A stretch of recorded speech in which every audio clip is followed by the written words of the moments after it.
Merci de nous rejoindre sur la télévision nationale. Bonsoir à tous. Le social, première priorité de la gouvernance du CNRD. L'équipe de Baouri souhaite améliorer la capacité d'absorption et d'exécution budgétaire des 3 départements sociaux. L'initiative est pilotée par le ministère du Budget à travers son bureau de stratégie et de développement, nous dit Mohamed Seyar Souma. Alors, on l'écoute.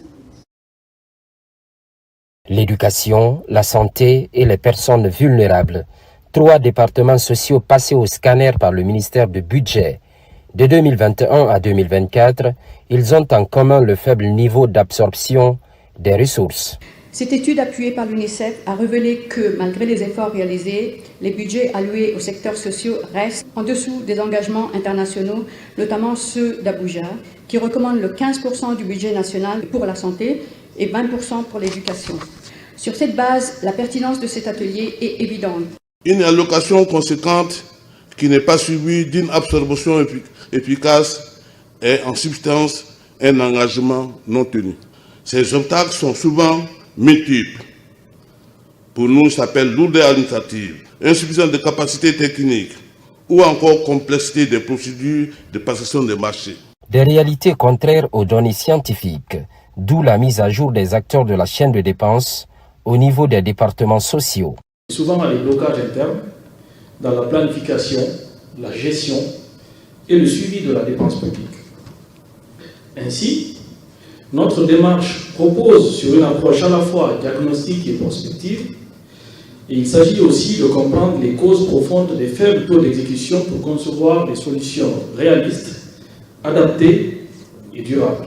Par ailleurs, l'exécution du budget est en deçà des attentes. Un autre défi à surmonter dans les 3 secteurs sociaux. C'est pourquoi la question de l'efficacité de la dépense sociale se situe aujourd'hui au cœur des priorités du ministère du Budget. Notre rôle n'est plus seulement d'allouer des crédits, mais d'en garantir l'exécution efficiente, équitable et transparente. Les échanges se sont déroulés sans filtre. Dévoiler les contraintes de part et d'autre pour des propositions concrètes, finalité, améliorer les performances lors des prochains exercices budgétaires. Direction dans la préfecture de Gawal où la société minière Alliance Mining Commodities remet près d'1 milliard de francs guinéens aux communes rurales de Koumbia et Wende Mbour. Ce montant représente la taxe superficielle de l'exercice 2024. Un geste salué par les autorités et les populations bénéficiaires. Mamadi Terna Kamiseko, on l'écoute. C'est une cérémonie symbolique mais pleine de sens pour les populations de Koumbia et Wendembourg. La société Alliance Mining Commodities, exploitant du projet de bauxite de Koumbia, a officiellement remis les chèques correspondant au paiement de la taxe superficielle de l'année 2024. Un montant total de plus de 945 millions de francs guinéens est réparti entre les 2 communes rurales, soit quelques 566 millions pour Koumbia et 379 millions pour Wendembourg. Parmi la panoplie de taxes existantes, la taxe superficielle, c'est celle qui impacte le plus positivement les communautés impactées par notre projet, en ce sens qu'elle permet de faire face à des besoins urgents au niveau des populations communales.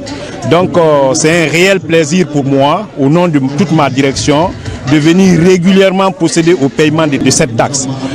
Nous espérons que cette année, le montant de 945 millions, qui a été environ 109 000 $, servira à réaliser bon nombre d'ouvrages et d'infrastructures sociaux de base pour les 2 communes impactées par notre projet.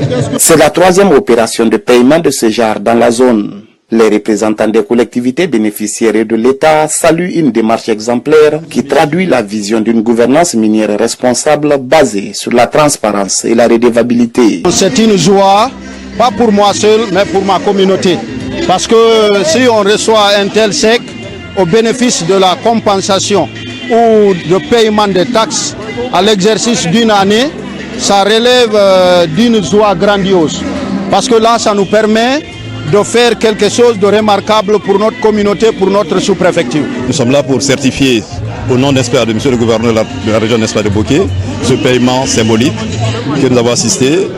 L'engouement est là, tout le monde est content. Depuis que AMC est sur le terrain, ça fait 3 ans que nous présidons à ces paiements et c'est les mêmes refrains que nous constatons. Celui, n'est-ce pas, de la bonne cohabitation entre les populations riveraines et la société.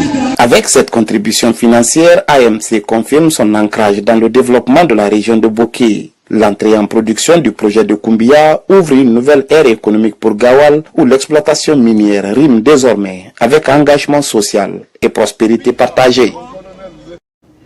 Pendant ce temps, une mission du secrétariat international de l'initiative pour la transparence dans les industries extractives vient d'échanger avec le comité de pilotage de l'ITIE Guinée. L'objectif est de valider la norme ITIE 2023 axée sur la transparence dans les mines. Selon la délégation, la Guinée a fait des progrès considérables ces dernières années dans la gestion de ses ressources du sous-sol. C'est un reportage de Moussa Kouyaté.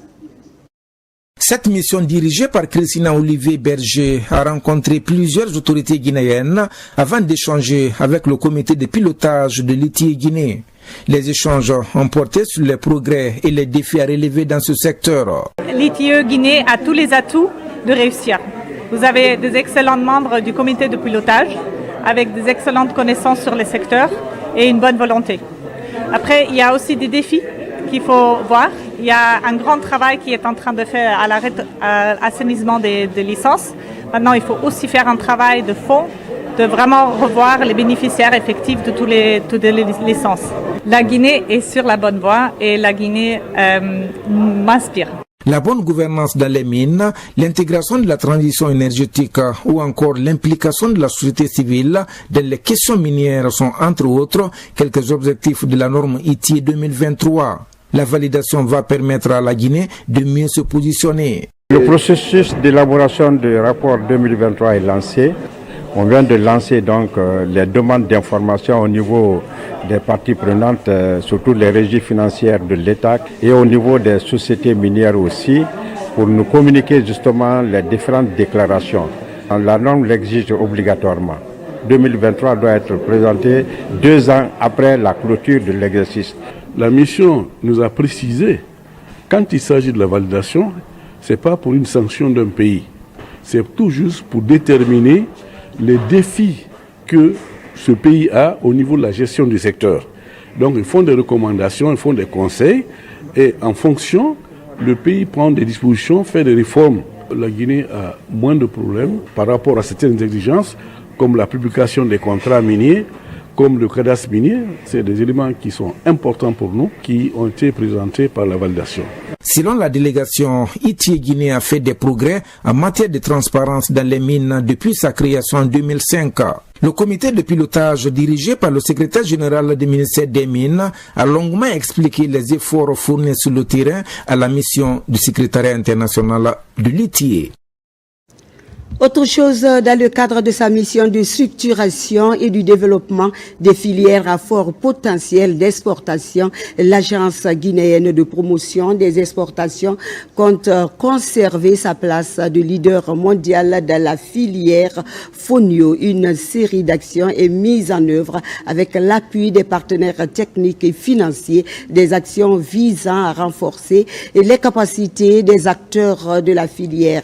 On en sait plus avec Falili Diallo.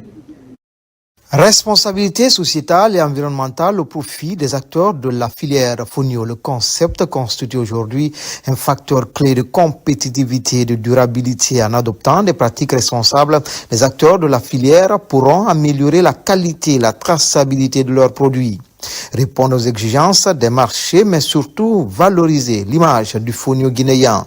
L'exercice est piloté par le Centre pour la promotion des importations en provenance des pays en développement. Le CBI est très engagé actuellement dans le secteur Fonio ici en Guinée.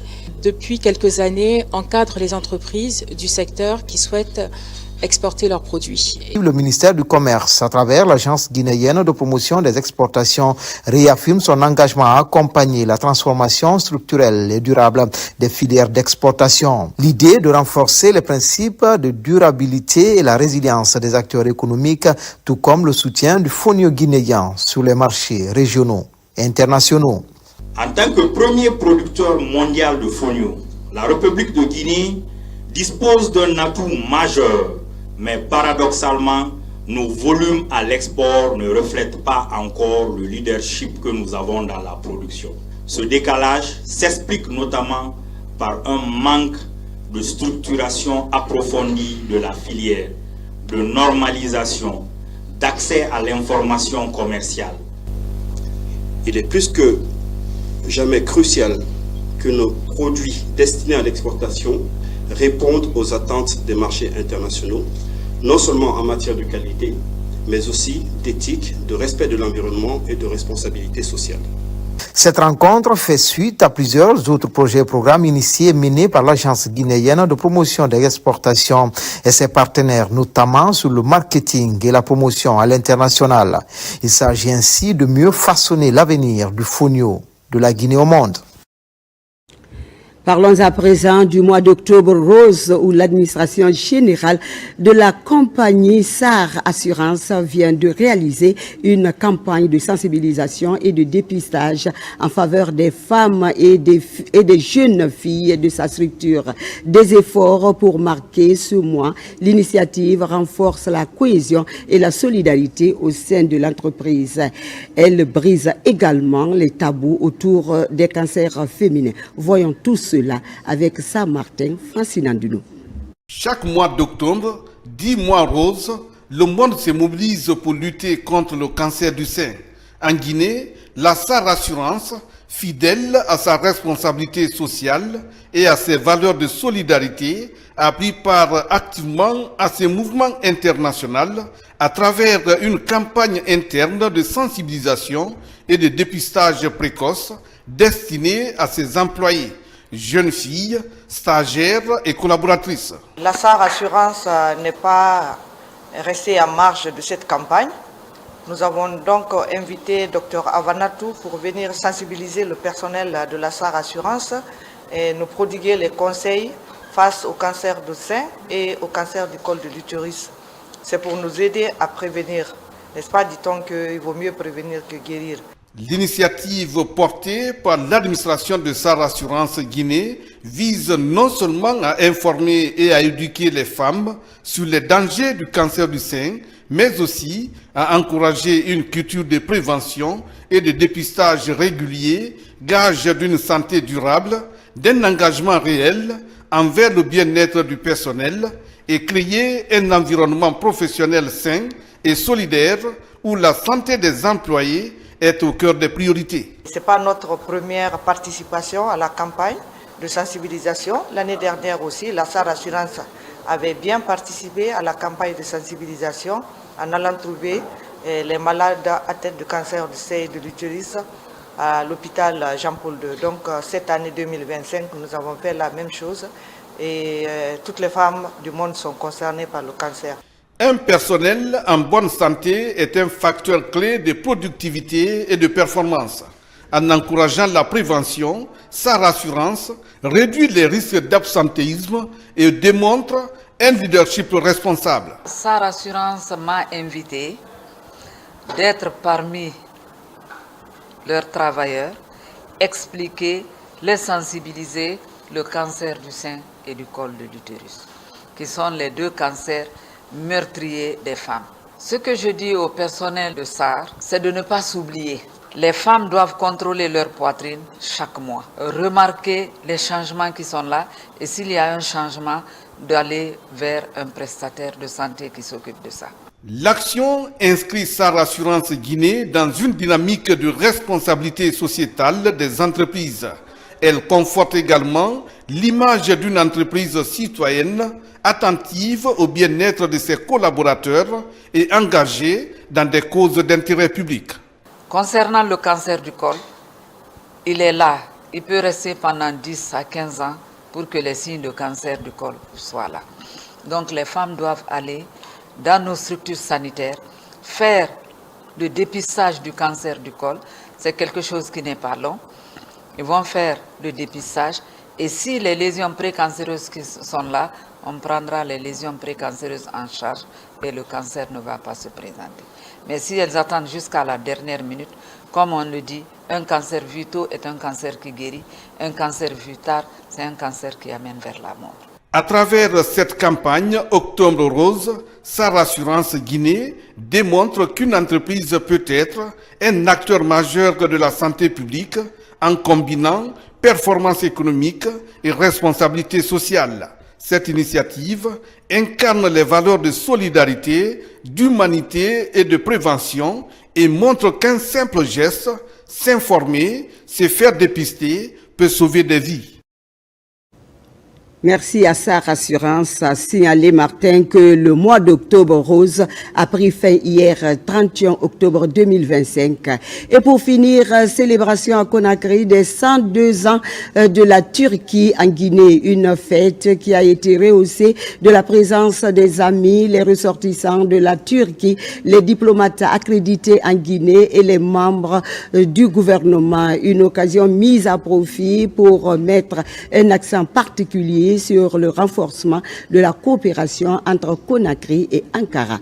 Mohamed III était de la partie et voici son compte rendu. Il y a 102 ans, la Turquie est un pays indépendant.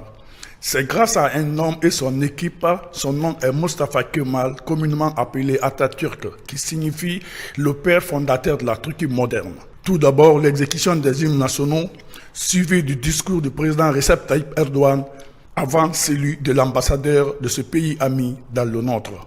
Au nom de la République de Turquie, je félicite chaleureusement le peuple et les autorités guinéennes pour cette étape importante et je formule le vœu qu'elle apporte stabilité, développement et prospérité durable à la Guinée.